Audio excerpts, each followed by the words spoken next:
And mental health is something that we don't talk about enough. In the black community, well, we're massively overrepresented in the mental health institutions, even more so than in the prisons. And again, these are questions we have to ask. Well, why? But once you get a control and an understanding of who you are, no one can use you against you. No one can ever use your mental illness against you. You've already spoke about it, so what you got? The biggest point in life to resolve mental health is like giving a fuck about a person. Where did you get the courage? I got the courage. The 2 words. I care. It's Chill Will Radio, where connections will be made, advice will be given, jokes will be told, and things will get real. My name is Willis Cooks, and I'm your host. But understand this show is not meant to be used as a substitute for a relationship with a licensed mental health professional. Enjoy the show, y'all.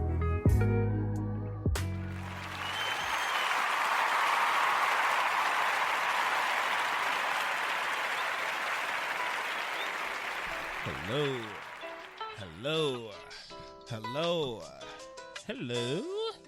Welcome everyone to Chill Will Radio. Feels kind of weird to be here. I feel like I haven't been here. Well, I haven't been here in a while. I've been gone for like 2 weeks, but I'm back. So, welcome everyone to Chill Will Radio, man. The dopeness, the immaculate, the wonderful, the terrific, the whatever, any dope word that you could come up with, man. Welcome to Chill World Radio, man. Here when we're speaking all things mental health, the good, the bad, the ugly, the not so ugly, the taboo, all the reckless stuff that we sometimes don't want to speak about, we're going to speak about here, right? In a real way. It's not just depression and anxiety, because there's so many other things that when it comes to mental health, man.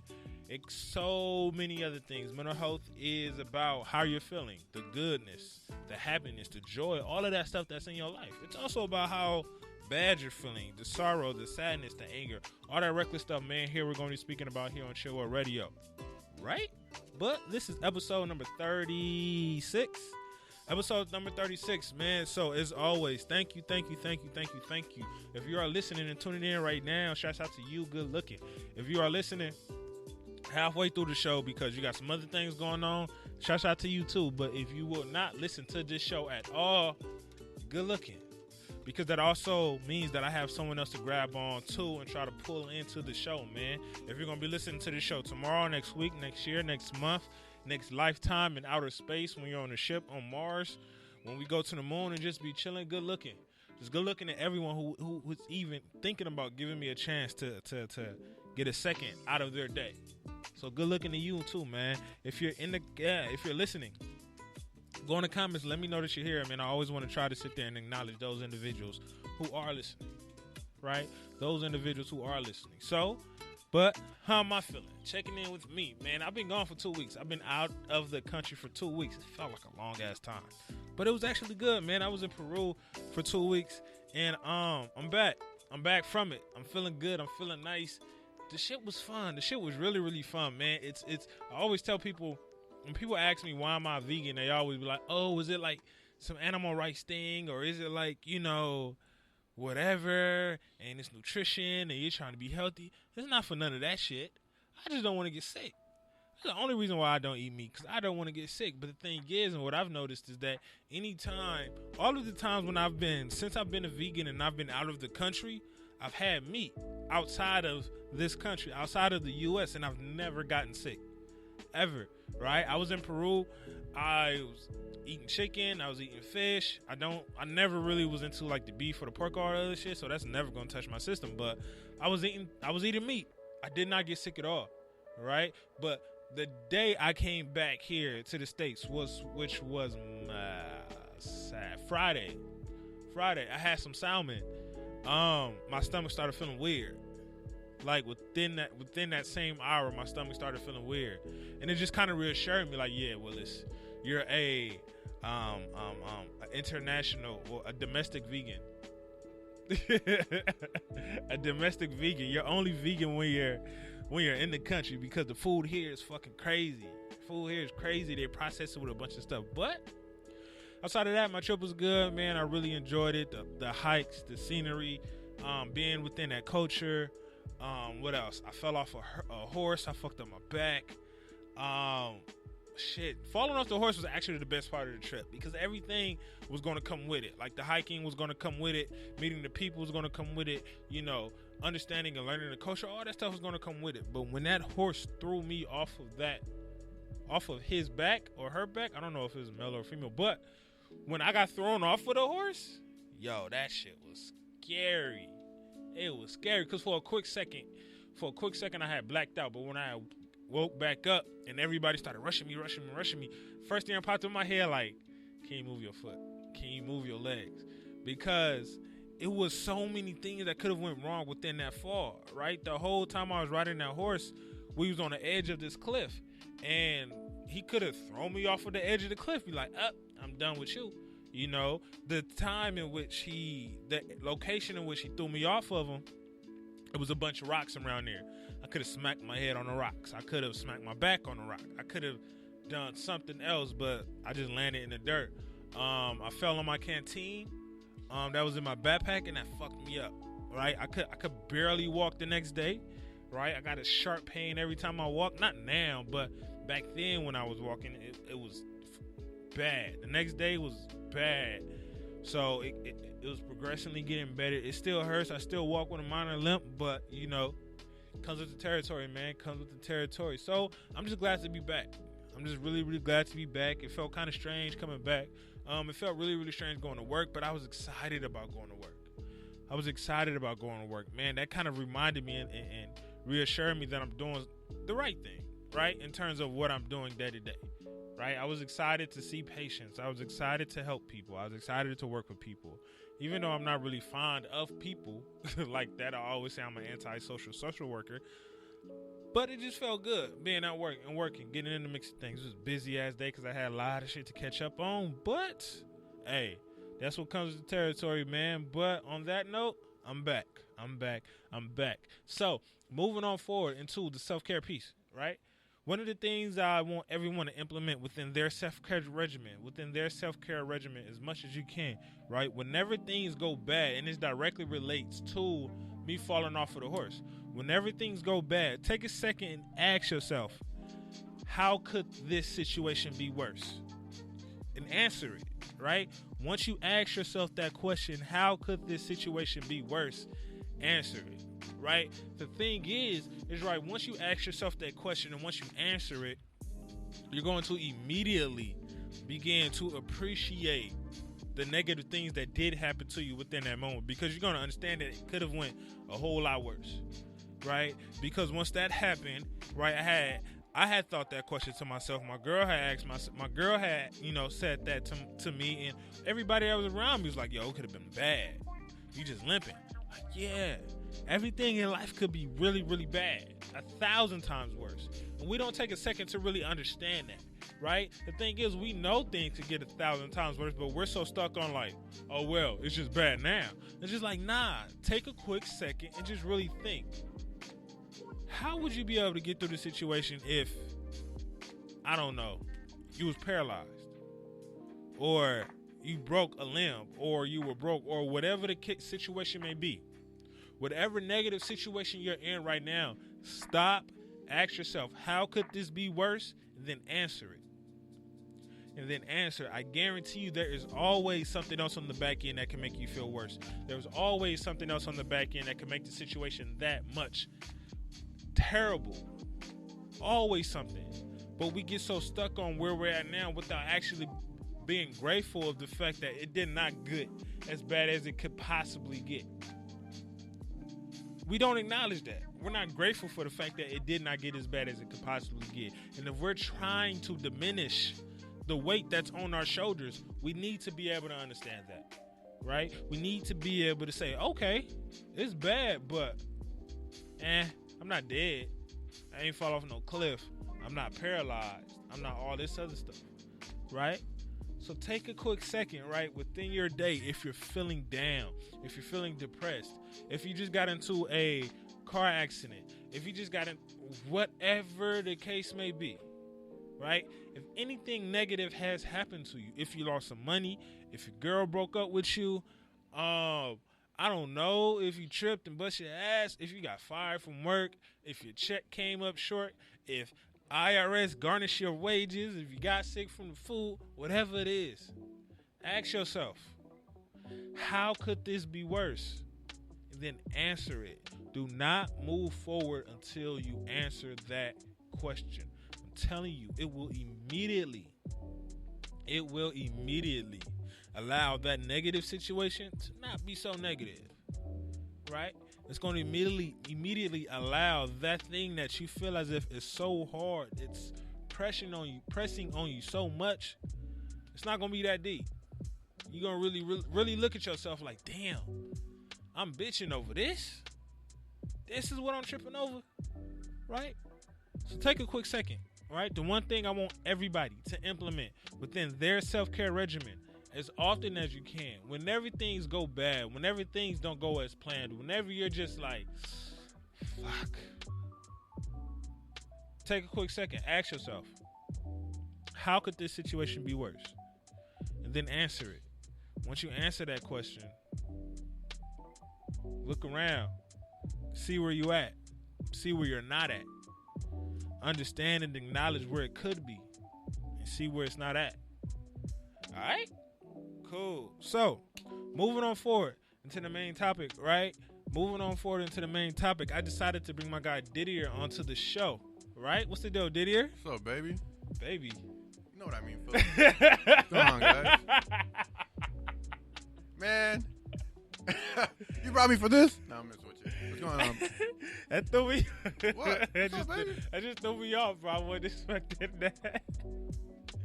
Anyway, it just threw me off. But what's going on, bro? There we go. I wasn't expecting a baby. Okay. Man, but going on to the main topic, right? Today's Father's Day. So, first and foremost, man, happy Father's Day to all of those individuals who are dope dads. Happy Father's Day to all of those individuals who are doing their best to be a father, to be a single father. If you're in a co-parenting situation and it's a really, really good co-parenting situation, happy Father's Day to you.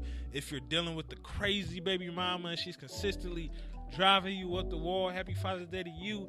If she trying to hit you with all of the child support and you're still like, no, I'm still gonna be here for my kid and blah blah blah blah blah.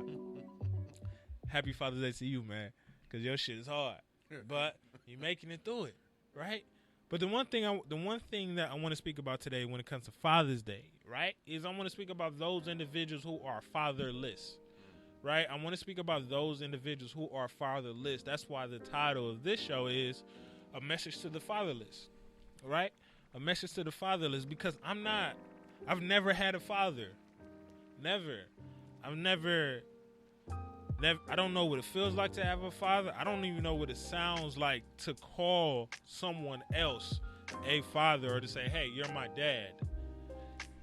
I don't even know what that sounds like within my head because I'm adopted, right? I've said this on the show multiple times. I'm adopted. I don't know anybody biologically. I don't know my mother biologically. I don't know my father biologically. So I don't know what it's like to have a father, right, at all. So I've always been a fatherless individual. But the thing is I don't feel bad for being a fatherless individual. So when it comes to this show, the one thing I want to make sure we hit is not the be okay, that sometimes it's not that bad to not have a father, right? That's not to diminish those individuals who don't have fathers within their lives and things like that, right? That's not to diminish the pain that goes through it. That's not to diminish the abandonment, the lack of love, the lack of manhood that is built. That's not to diminish any of that, because all of that is important, and it's thoroughly hard to grow up without a father. But the thing is, when you're growing up without a father, it's not something that's going to cripple you. And I think we put a lot of emphasis on that if you grow up without a father, it's going to cripple you. But that's not the case. The things that are going to cripple you, that's because you're allowing it to cripple you because you're stuck in that place for so long.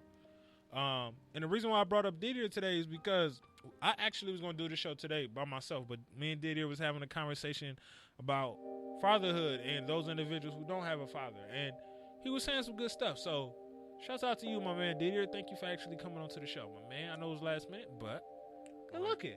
No problem, man. 100%. Good looking, but Didier. Yes, sir. Did you grow up without a father? Did you grow up with or without a father? With and without. Like he With wasn't, and without? Yeah, he wasn't Why? there that much most of the time. Okay. All my life, most of the time. Okay. Basically. Okay. So he was a father that was in and out. In and out, and eventually, out. Okay. Okay. So what let me ask you this question. Do you feel it would have been better if he was not there at all versus just playing hopscotch? In and out, in and out, in and out. I wish he'd been there. You know what I mean? I did do some, like, certain stuff, certain mistakes, certain ways I used to be, like, I felt like I probably needed a father to, like, direct me, tell me, like, right from wrong and stuff. You know, tell me no, because no, you know what I mean? I never knew the word no was so powerful. Yeah. So, like, when someone else would tell me no, I'm like, what? Like, I never had a male at that tell me no. Yeah. You know what I mean? Like, a father probably would, you know what I mean? So when I was told, like, you know, got kind of mildly offended. Hit you off guard. Caught me off guard, you know what I mean? And you know what I mean? Like, so I felt like it would have been greater for me to have a father. Did I turn out great? I'm great right now, and I'm doing better. It would have been nice and great. Would have been a wonderful experience to have a father, like, you know, from the start. Okay. But do you think at this point within your life, you having a father would have made your life, I guess, a little better? I don't know about that. I can't really answer. I wouldn't know how he would act, like, down the line. If your father walked up in this room right now and was like, yo, Didier, what's the deal? He wouldn't make a difference. He wouldn't. Why not? Because I already, in the way, like, have the football in my hands, and I'm just running towards the end zone. You know what I mean? As opposed to, like, you know, like, hey, go this way, here's a play. I'm already running. So you're going to run him over if he come on in the way? I wouldn't necessarily call it, like, run it over. I'm like, hey, like, you know, I'm going this way. You know what I mean? Mm-hmm. And right now, you're over here. You know what I mean? You're not looking back for him. I'm not looking back for him. Do you think sometimes we get caught up in looking back for our father, that delays our ability to move on from that? Oh, most definitely. How so? We hold on to anger, and that hurt. I mean, you know, assuming that your dad, like, you know, left at a certain point in your life, we hold on to that, especially, like, today. Like, you know what I mean? Like, a lot of people, like, go back and they'll be like, oh, you know, happy Father's Day, and, like, you talk to your dad or you kick it with your dad, and be like, nah, you know, F him, or, you know, I don't talk to him, or something like that. Yeah. You know what I mean? And it grows a little animosity inside of you, I feel like. So,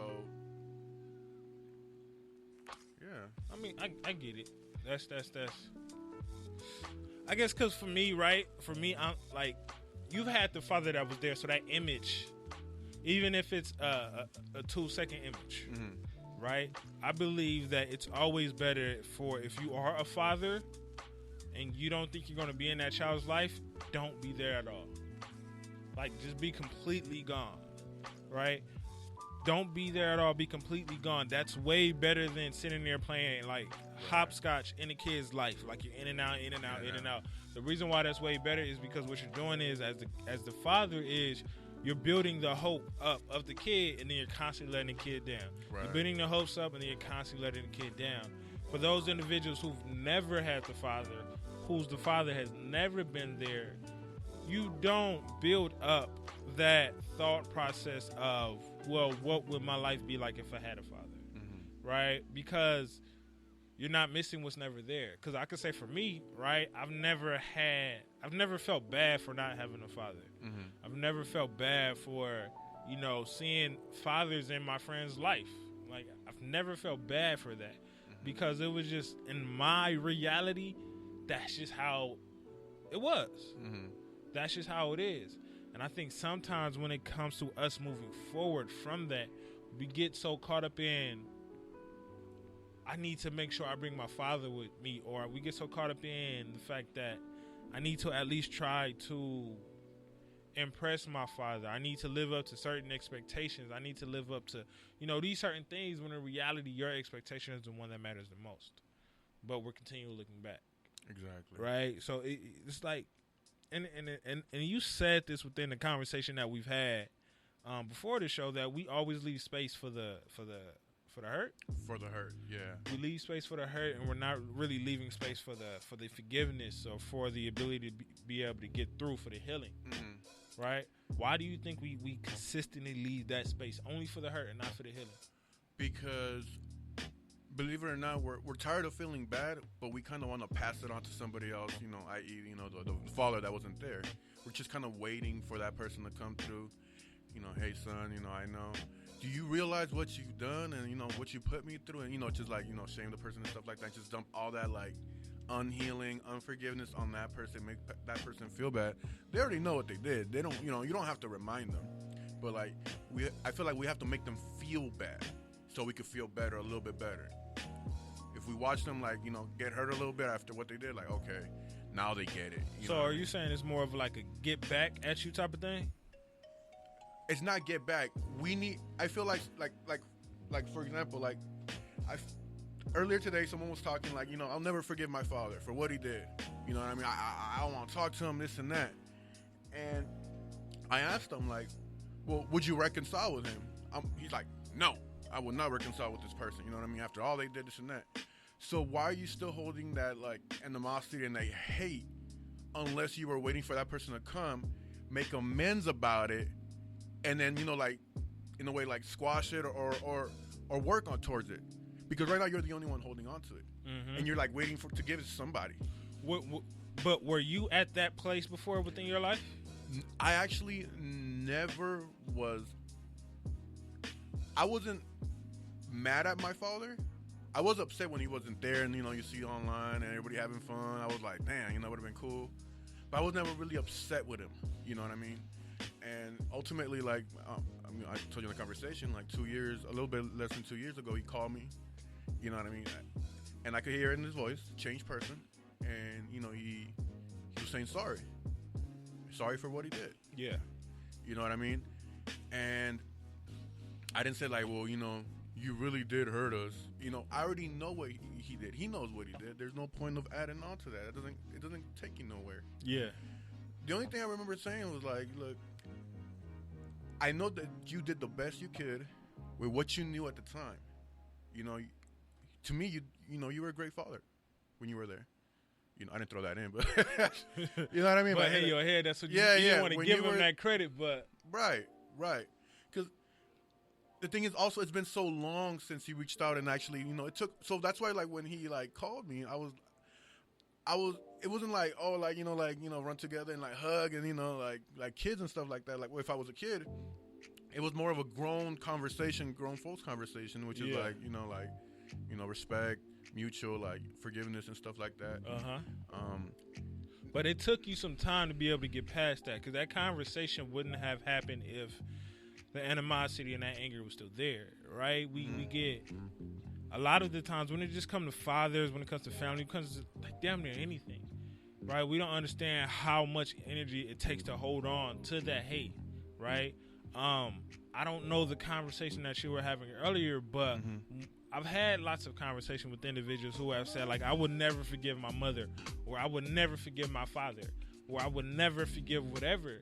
And what that person doesn't understand is when we're throwing these words out as, I would never forgive you, right? What you're doing is you're giving that person power when that person doesn't need power. Exactly. Right? What we have to understand is that when we're in a position to where we want someone there, we can't control if that person comes or not. We have to be able to, one, be okay with the fact that, okay, that person just isn't going to come. Because we have these expectations. We believe, like, oh, just because you're my father, you're supposed to be here. Right. Sometimes I feel like when people say, like, forgiving, that means, like, instant, like reconciliation, like instantly, like we're gonna call, tomorrow we're gonna go to the baseball game. You know what I mean? Me and you, son. Yeah. That's not exactly it. Yeah. You know what I mean? It takes one to forgive, which is gonna be you, the hurt person. It True. takes two to reconcile. So when you're trying to reconcile with like your father, your absent father, like you also have to remember, like, this is a clean slate, because if you still hold that, even an ounce of animosity or hate, you're going to be looking for something wrong. Oh, he didn't call me back, and he said we were supposed to go to the Laker game. You're going to be expecting him to leave again. Exactly. So you have to go with no expectation, but just know that you did your part on working with it together. I mean, but we know we're supposed to get to that point, but it's how do we get to that point? That's the biggest thing, right? How do we get to that point? Obviously through other things that you may have to do, but the thing is like you got to realize, and it's kind of like exactly what you said. One, we don't really understand the situation that was at hand, but also he probably was doing the best that he could within that moment with what he knew. Have you ever had a conversation?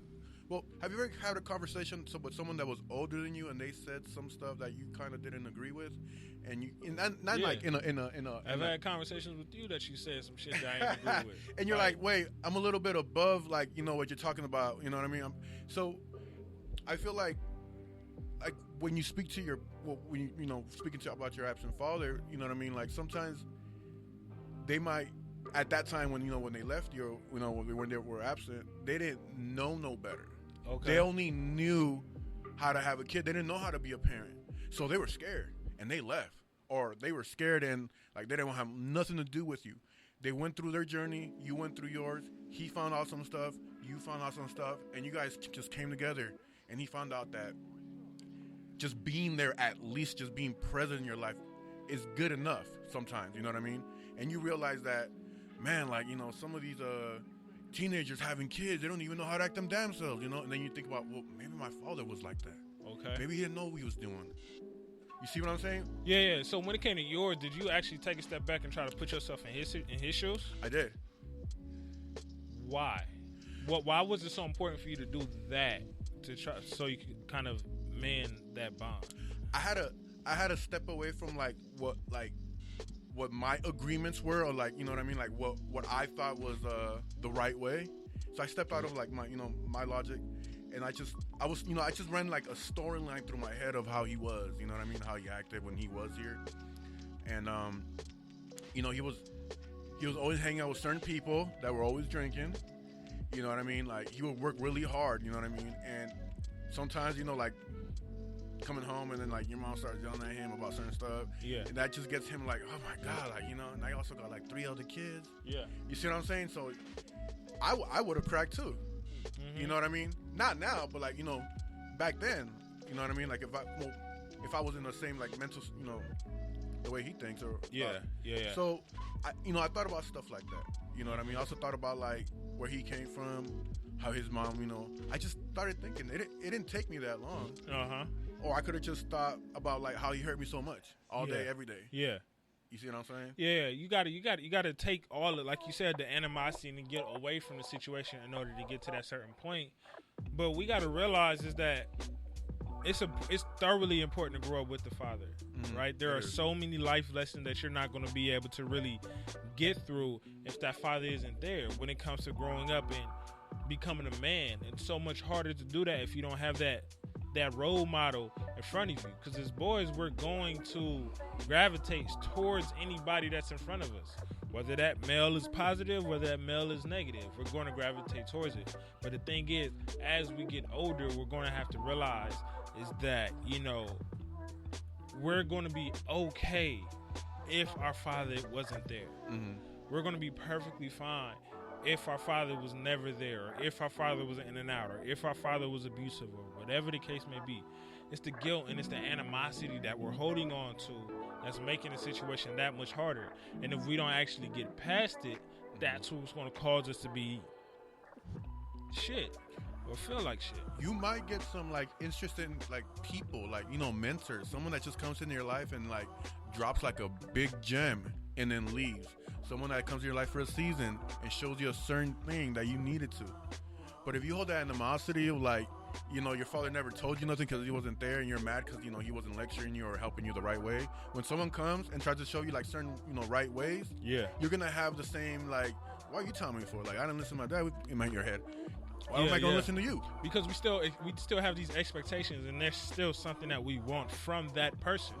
But the thing is, we have to understand that one thing that we want from that person we probably will never get, And then if we do get that want, it's probably going to be something that we don't like, right? Because maybe that want that we need just isn't meant for us.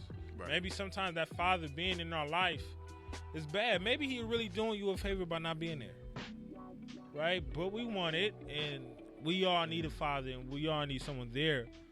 But another thing I always want to do, I want to make sure I give a shout out to those father figures that are within our lives. Because sometimes they are way better than the fathers that we have in our life. Man, I had so many like certain people in my life that just like look. Even, like I said, I reflect a lot. You know what I mean? And one particular person just like showed the ultimate form of mercy. You know, and I didn't know what that was. You know what I mean?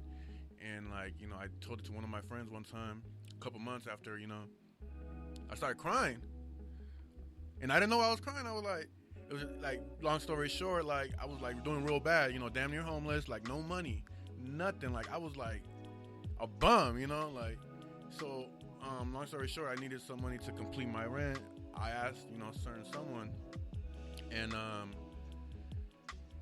he loaned it to me, right? And I'm like, yeah, I'm gonna pay you back next week, like. And my intention was to like fully pay this person next week. And then like the check came, it was short. You know what I mean? Like, I didn't have all the money, and I messaged him, like, hey, this is what happened. I'm going to have it for you. And then, I just kept rolling into eventually I told him, like, look, I don't know what's going on, but I don't think I'm going to be able to pay you, like, anytime soon, but I'm going to pay you back. Like, I hope you can forgive me for this. He didn't respond, so I was like, oh, snap. But, like, he invited to his house because we were doing a photography project, and I still, like, I'm looking at him, I'm like, oh, man, like, I want money, like. So, I'm about to leave, and then he's like, what are you about to go do? I'm like, I'm going to try to get something to eat, And he said, do you need some money? And, like, I almost started crying. Not in front of him, like, no, I'll be all right. And I left the house, and I was like, he released me from, like, the debt, from, like, the guilt of looking him in the eye and, like, knowing that I owed him money. You know what I mean? And sometimes when you do that with your absent father, you're releasing the debt that you think he owes you. True. You know what I mean? Like, and he'll feel it. Yeah. He might not tell you, and that's not the point for them to, like, everything doesn't have to be written down, like, look, this is how I feel about you, and put it right in front of your face. He might not say nothing, but, like, internally he's grateful that you forgave him, that you released the debt of him not being an absent father, and if you want to, you can reconcile with him. You can be like, not now, I'm working on certain things, I wouldn't be able to, like, work on it as much as I want to, or you could just say no. I'm not going that route. Yeah. That's a dope point, right? That's a real dope point. Especially when it comes to allowing your father to get that debt or get that weight off of the shoulder. Because what we don't understand is, or what we sometimes not thinking, or what we just don't care about is the fact that, that father is feeling some shit too. Like, sometimes I would think that, and I've had conversations with fathers who have been fucked up dads, right? They've always told me that there hasn't been one day in which they haven't thought of their son or they haven't thought of their daughter, right? Sometimes we probably think that individual is out living their life, their big old happy life with someone else, right. Blah, blah, blah, when they're probably sitting there and going through the things that they go through. And just us as men, we should understand that our pride gets in the way. So we're not really going to get up and try to go have that conversation. But when we do have that conversation, when we allow that debt, as you would say, to just get off of our shoulders, when we allow that anger and that grief to just let go, it's going to do that person a favor. It's going to do me a favor as well. But it's going to allow that father to actually try and be a father. Because when you're holding that anger, you're putting up a wall between you and that individual. When in reality, you don't want that wall there. You want to be that son. You want to be that daughter. But the anger is that wall.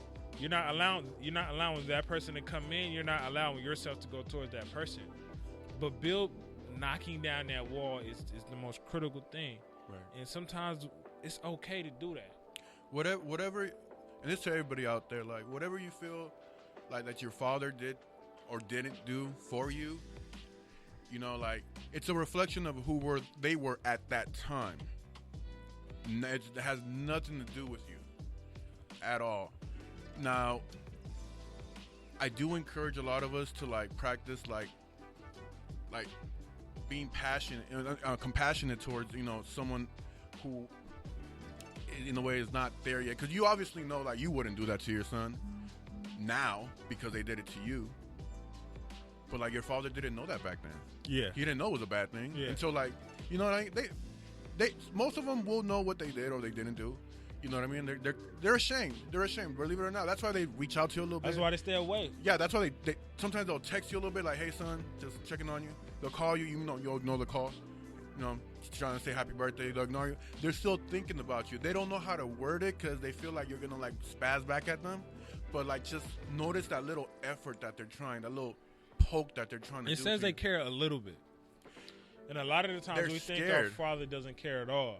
But they care a little bit and they're scared because when the father knows he fucked up. He knows he fucked up. Because he's gone. But how do I get back to at least trying? How do I work with that individual who I let down? And it's important to understand that just because you are fatherless, that doesn't mean like it's over. That doesn't mean that just because your father wasn't around, it's a wrap. Mm-hmm. It's only going to feel like it's over if you continue to hold that animosity, if you continue to hold that grudge, if you're continuing to be like, fuck you, dad, or whatever. Even if your pops like thoroughly abused you, smacked you in the face, and did all of this stuff to your mother and everything else, it's okay to release that anger and that hatred towards him. That doesn't mean that you have to let that father back into your life. That doesn't mean that father, is going to come back in and everything is fine. Like, no. What that means is what you're giving up the pain. Right. And that's what we don't do. That's what we hold on to all the time. When we're 10 years old, 20 years old, 30 years old, 40 years old, we always go back into like, man, things could have been different, or I miss my childhood, or I don't know what it's like to be a man. When in reality, we build up. As we get older, we create these things. We create our own definition of a man. We create our own definition of a family. Hell, your father that is not being there is actually teaching you how to be a good father. Exactly. Because he's showing you all the things that you're not supposed to do. Exactly. The things that hurt you, and you want to wish that upon anybody else. You know what I mean? So, like, if now put yourself in your dad's shoes, like, or if you had a fatherless figure. Let's say, for example, you had a kid and then you messed up and like you didn't know what to do. You know what I mean? And you left for a little bit thinking like, I just need to clear my head. Like, I don't know what to do. And you came back and your child said, I hate you and I won't talk to you. That would hurt. It hurts your dad that's also trying to creep it back into your life, slowly but surely. I wouldn't want my child to be like, F you, you were in my life. In my head, I'm like, damn, like he doesn't know. I was scared. I didn't know what to do. Mm-hmm. That's almost exactly what a lot of fathers that weren't in certain people's lives are saying. Yeah, but then a lot of times that person's response to that is be like, so what? Mom wasn't scared. Mom was here. Mom did all this stuff. Tough it out. What works for you doesn't work for everybody. You know what I mean? Everybody has a different way of like everybody's connected a little bit different. You know what I mean? Like me, like I'm a little bit more like I'm a Pisces. I'm a little bit more on the emotional side. You know what I mean? So I would have to like hear it. You know what I mean? I would have to hear the pain in the voice, the sorrow in the eyes, that type of thing. Not just like text me like, hey, I'm sorry for what I did. I'm like, okay, there's like a drive-by apology. You know what I mean? I need you to like pull me to the corner and say like, son, like I wasn't there. You know what I mean? I'm really sorry. You know what I mean? And that's what happened. You know what I mean? Yeah. Instead of like like just a drive by like, hey man, like my bad, I wasn't there. You know what I mean? Like but I'm here now. Like what the hell? You know what I mean? For real, because you know what I mean? I'm gonna be like, what the hell? Yeah. Like you want some fries with that? Man. You know what I mean? So. But it's about understanding that. It's about understanding that if we're going to allow our fathers to be fathers, we have to be the one to make that first step. Yeah, man. Because it's on us. But the biggest thing, I guess, throughout this is to understand that your life is going to be fine if you don't have a father. Like, your life is going to be fine if you don't have a father, and we cannot continue to hold that grudge. Right. You don't have to want the father in your life. You don't have to need that father in your life. It's just all about the grudge and the anger that we're holding on to. We got to let it go. thing is one, it's kind of like what you said, put ourselves in their shoes, because at that moment they were a different person. At that moment they only knew so much. At that moment, hell, they probably was going through their own shit with their own father, and that caused them a lot of people. What a lot of people say is when they have fucked up fathers or messed up mothers, is that like, damn, I don't want to be like my mother or father. So that causes anxiety when it comes to being a father or a mother on themselves. So they kind of unconsciously back away from the child because they see themselves becoming like their parent. Right? We got to understand is that in order for us to get away from that, we got to let go. So acknowledging that, and then one, like exactly what you said, understanding that they were a different person at that time. They were. But you have the ability to create something new. Right. And forgiveness is the final form of love. I mean, like, if your dad didn't bring you a baseball and like you're still holding on to that, years later, you know what I mean? Like, is it really about your father? You know what I mean? Like, do you really care if he comes back into your life or not? If you're still holding on to small little things like that? Say that one more time. So, like, let's say, for example, like, your father, like, he says, he messes up. You know what I mean? He says, I'm going to get you here. I'm going to get you something. I'm going to take you somewhere. You know what I mean? And, like, he doesn't take you, and you got to stop talking. Yeah. You know what I mean? And instead of saying things like, well, it looks like my dad's not really good at keeping his word, but I still love him, though, because he did do this for me.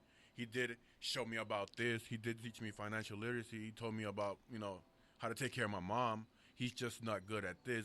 As opposed to, like, this person is bad because they didn't do this one part. Yeah.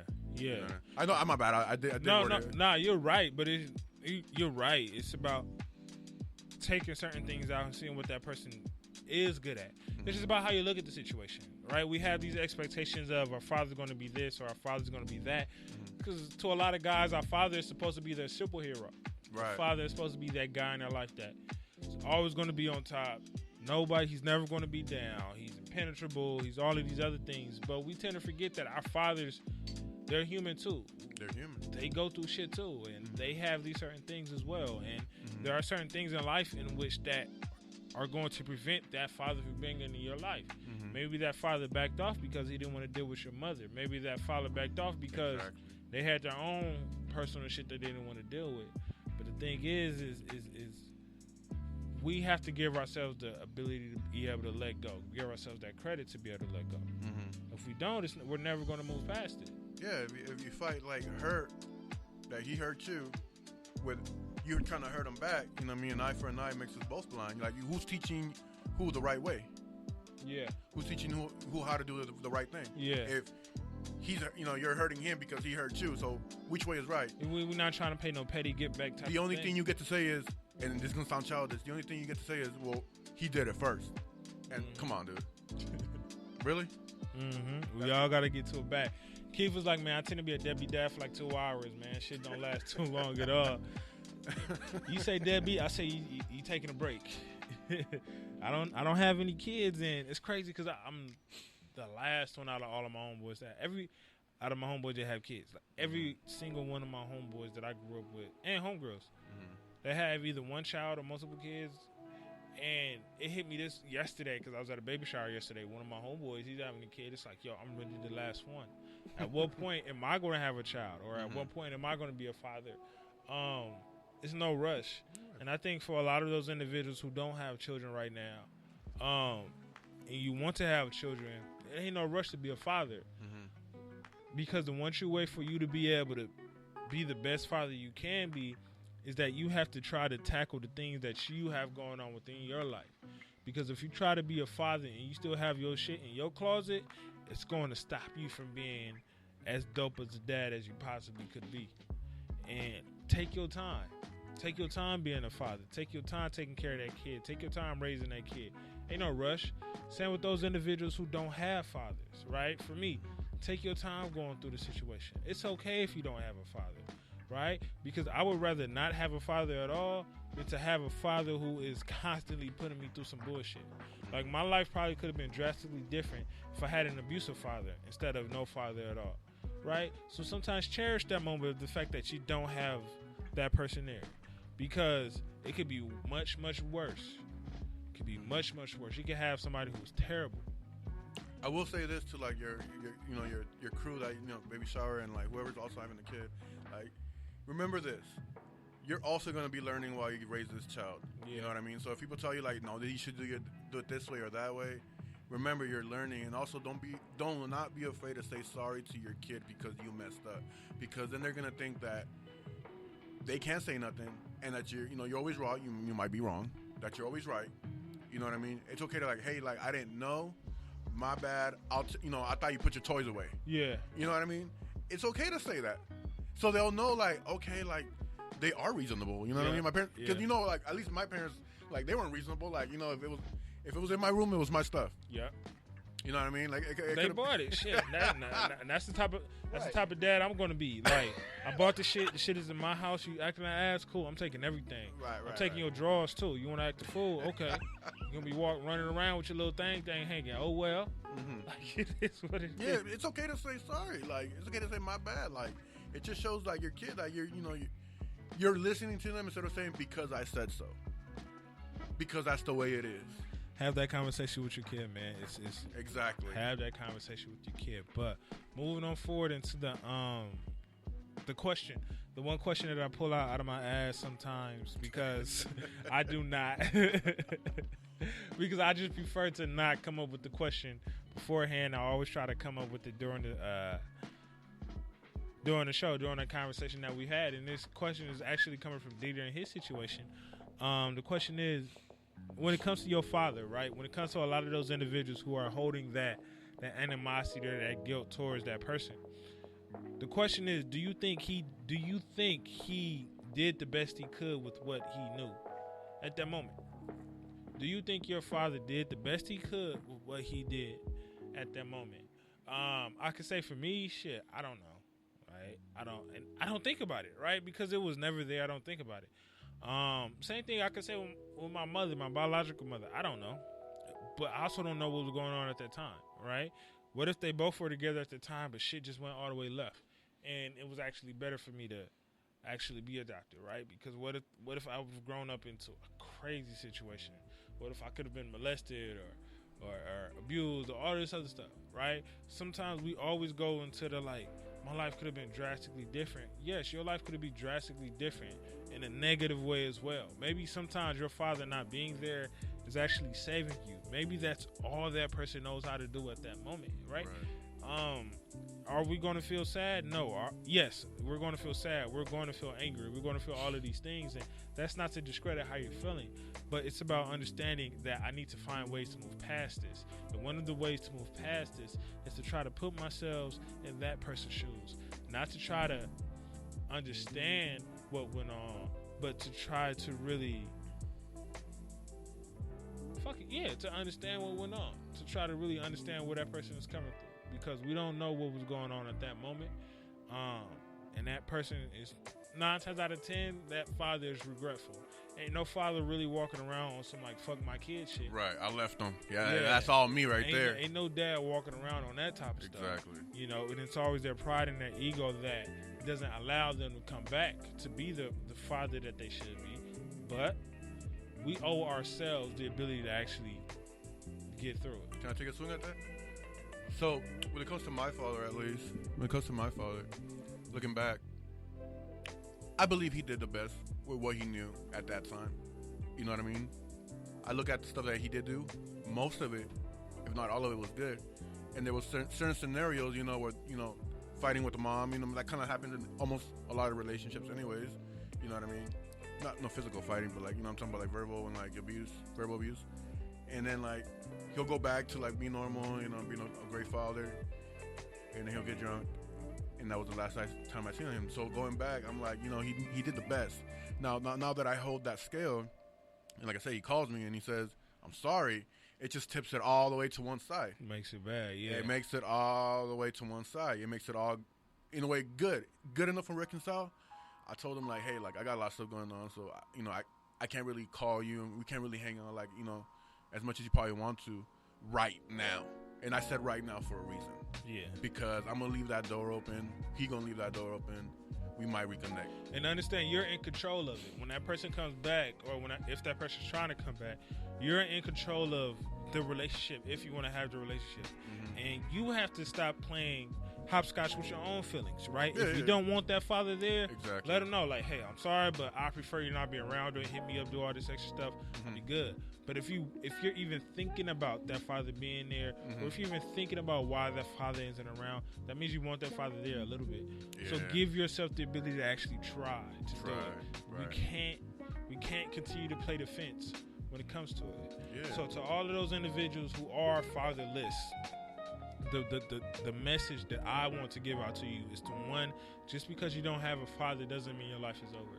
Just because you don't have a father doesn't mean you can't be dope. Just because you don't have a father doesn't mean you can't be a true man, right? When you don't have a father, what's going on is that father is actually teaching you how to be a good father, because you just need to do the opposite of everything that individual is going to be, right? When you don't have a father, that doesn't mean you can't have father figures within your life, because sometimes those individuals who do have fathers ain't shit compared to the big homie in the hood, right? Sometimes your father figure is the big homie in the hood. Sometimes your father figure is that teacher. Sometimes those father figures are more influential than your actual father. But when you continue to hold on to the guilt and the anger, you're not allowing that father figure to come into your life and to be that for you. Exactly. So the message to all of y'all individuals who are fatherless is to open up. Not to just your father actually being a father, but open up to everyone else who could potentially be a father figure, and open up to yourself to let you know that you're going to be cool. Right. Shit ain't over. Yeah, a closed mouth don't get fed, a closed mind don't get read. There I will, you go. I will say this, though, like, I'm going to end it with this. I know it's your show, but, you know, you will never, ever regret forgiving someone. There's nothing they can do. I've never heard someone say, I forgave someone, and, you know, they hurt me. Because when you forgive someone, you let it go. So it's the expectation, you know what I mean? It's the, like, you know, the idea that you have, like, oh, you know, as soon as I forgive someone, that means I got to look back and by. That's not it. Yeah. You'll never, it's okay to love. Love, you know, love the fact that your father wasn't there. Love your father if he's, like, you know, in and out. And just love him if he's, like, still being a deadbeat. Yeah. You know what I mean? Yeah. Because you're in a good position. You know what I mean? And like I said, like other father figures and stuff like that. Like, shout out to Mr. Cunningham. Shout out to, you know, Derek Fields. You guys were awesome individuals in my life. You know what I mean? I really appreciate that. You guys really helped me out a lot. Hey, shout out to all those, man. So shout out to all those individuals who are dope ass fathers, right now. Everyone in this world, if you're a dope ass father, if you're trying to be a father, if you're going to be a father, those individuals who are fathers now, and the father who's going to be a father in the future, whenever, shouts out to you, man. Happy Father's Day to all of those people, right? Understand, life ain't over just because you are fatherless, but the guilt and the animosity and the anger that you're holding on to, not having a father, is going to cause things to be that much harder. So, Didier, man, good looking for coming through, big dog. Appreciate it, man. I really appreciate it. Good looking for coming through. To everyone that is listening, shouts out to you, man. To everyone that will be tuning in later on within the day. Shouts out to you. To everyone that's going to tune in tomorrow, next week, next year, whenever. Shouts out to you. And to all those individuals who ain't never going to tune in at all. Shouts out to you, man. Shouts out to you even more so, man. As I always say, you probably haven't caught on yet, but you will catch on eventually. And as always, understand, man, ain't no wealth without your mental health. So please stay blessed. Take care of yourself. Be great, y'all. Peace. Yeah.